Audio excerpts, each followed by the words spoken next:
I've been watching you, trail skaters. Yeah, that's right. I've been watching you skate. And I know and you know that many of you are ready to hit the streets. Come on, just knowing you can propel yourself across a city should be motivation enough to conquer road skating. If you are a good trail skater in that you can slow down and stop decisively, and you have a bit of a sprint or speeding up technique, you're ready for the road. I would suggest more protective clothing than you would wear on the trail, but many of you trail skaters use the right padding already and are protecting knees, heads, and hands. Road systems in every city have great variation. What the new road skater needs is exposure to rougher surfaces. In the first week of rolling rough roads, it should feel like your head is vibrating too much, and your legs will be numb and pain-filled all the time.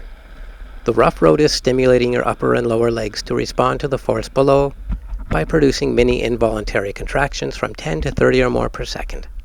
All this while you voluntarily fire and contract in the actual act of skating.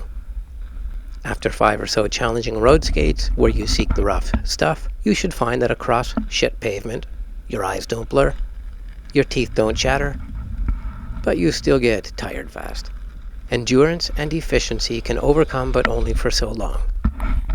Mere exposure is the only way to master the wonderful involuntary contractions which will act as your automatic shock and stabilizing system, or something like that. The hills and variation of the road skate take complete attention. I don't have to tell you that rolling lengthwise fissures or marks in the road is a shortcut to a nosedive. Crack kills.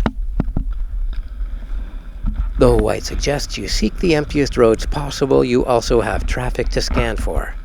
If you see a car or traffic, you can always hit the sidewalk, but only at a jogging pace is suggested if there are walkers approaching or you are passing them. There is no room for other thoughts while city skating. You must be obsessed with what lies ahead. There is no past or future, there is only now. Trail skating in the beaches midsummer is fun and interesting, but I would not want to rely on it for a workout or technique training. While there are long stretches of smooth, dream pavement, there is also the unpredictable nature of tourist traffic. Most people leave the trails to the joggers and wheels. It's actually quite remarkable, considering how many people visit this area. I feel a little guilty when I cut it close, like I did on this last stride here. I have to be more careful out here.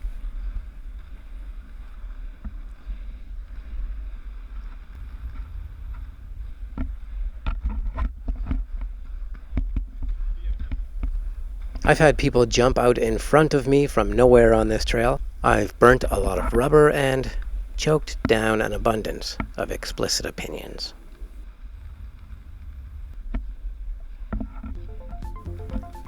Autumn is the time to run it out here, not summer.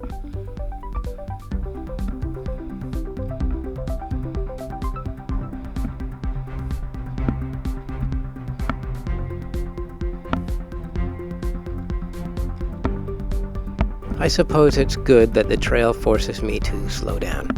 I need that sometimes. But when I find I'm playing dodge the pedestrian instead of skating, I owe it to the public to shut my shit down, get my head together, and plan a new route. One with long streets and pavement which will remind me I'm alive.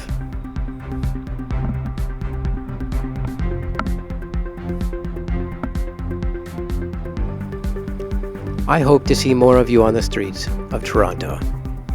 I know London, Paris, Hungary, Spain, and a host of other European countries have real skater presence on the streets. I want the mayor of our city to hate us as much as he hates cyclists, and for cars to know we're just like bikes, just without all the metal. And that's that.